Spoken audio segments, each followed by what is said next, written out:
Last time we discussed the ways you can clean and disinfect food premises properly, and consequently cause disease, spoilage and destruction, making food dangerous and inedible. In this lesson, you are gonna learn about pest management and how to deal with those pesky critters.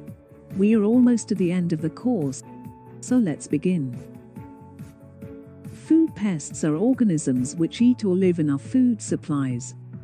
All pests must be rigorously controlled to prevent contamination.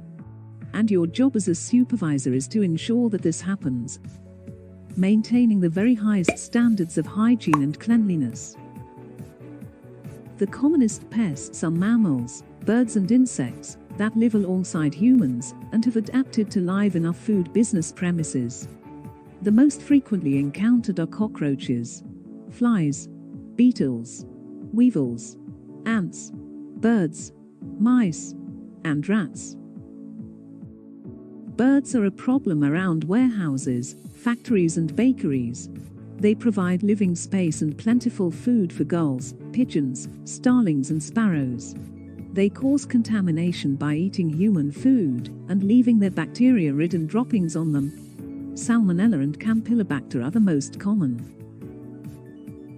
All wild birds, their eggs and nests, are protected by law and can be removed only by holders of government-approved special licenses.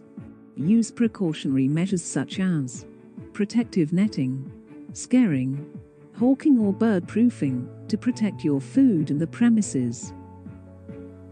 Other common pests include brown rat. Brown rat can eat virtually any organic object. A pair can produce hundreds of individuals in 1 year. House mouse. House mouse are also omnivorous. Mice can produce around 2,000 offspring in 1 year. Flies. Flies are common examples that include bluebottles and fruit flies, which feed on decaying matter and spread pathogens while feeding. Wasps. Wasps can contaminate food from their mouths and feet and are attracted by the sugars at bakeries in particular. Cockroaches. Cockroaches are persistent communal insects that give off an unpleasant odor. These omnivores love humid conditions and plenty of food scraps. Booklice. Booklice feed on mold and yeast in humid conditions, often infesting grain and flour. Pharaoh ants.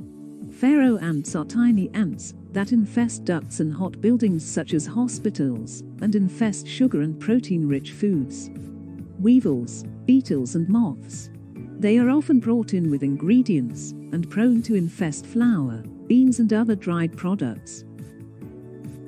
Food contamination produced by pests is physical, pathogenic, or, indirectly, chemical, from the use of pesticides and insecticides, or a combination of all three. Let's look at the likely sources. Biological contamination can come in several forms. Bacteria and other pathogens enter food via the insect's body, or in the case of flies, by its feeding method of vomiting digestive juices over food and then re-ingesting them. Many bacteria may arrive on the pest's feet also. Droppings that are left by the pest in the food or in the food preparation area. Eggs laid by pest insects on or in the food either hatch into larvae, spoiling the food, or make the food inedible by their presence.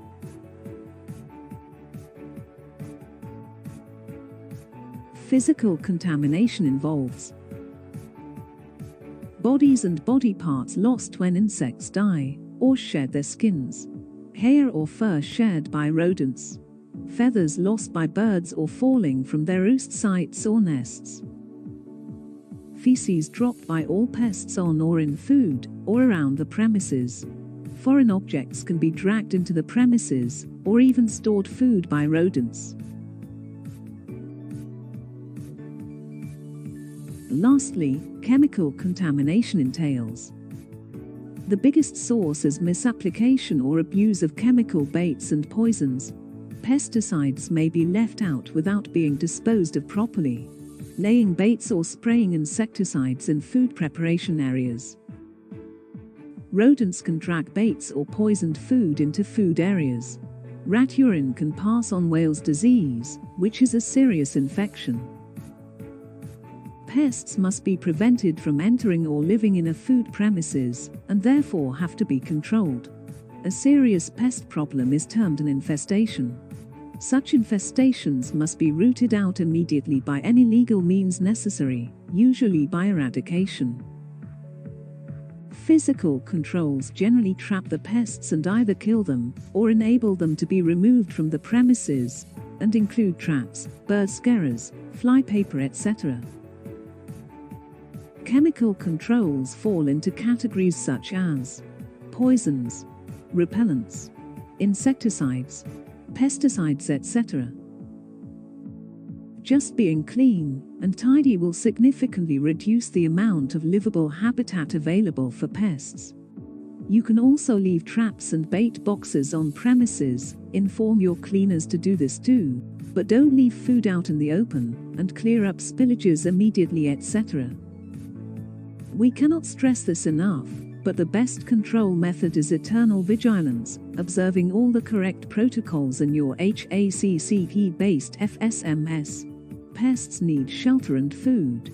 Denying these two essentials will make your premises and food pest-free in almost all instances. In serious cases, the best control method is to engage a licensed pest control contractor or officer. To do this, you should ensure that you are aware of all costs, the type of pest you need to control, the company's competence to deal with the pests in the food industry. Is there a 24-hour emergency cover and call-out? Are they members of a professional institution? Will they produce a written report and recommendations? Do they have public, employees' liability and product insurance?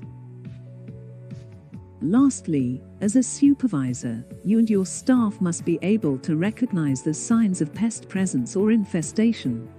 If present, it should be reported to management, and any food affected thrown away.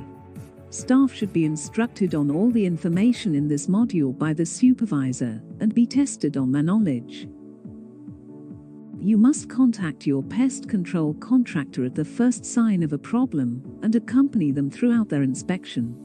The position of traps and bait boxes must be recorded, and they must not be moved. Ensure all remedial action is taken after any inspection. In this lesson, you learnt about various kinds of unwanted pests, and how to deal with them in the food business. Onwards to the last module.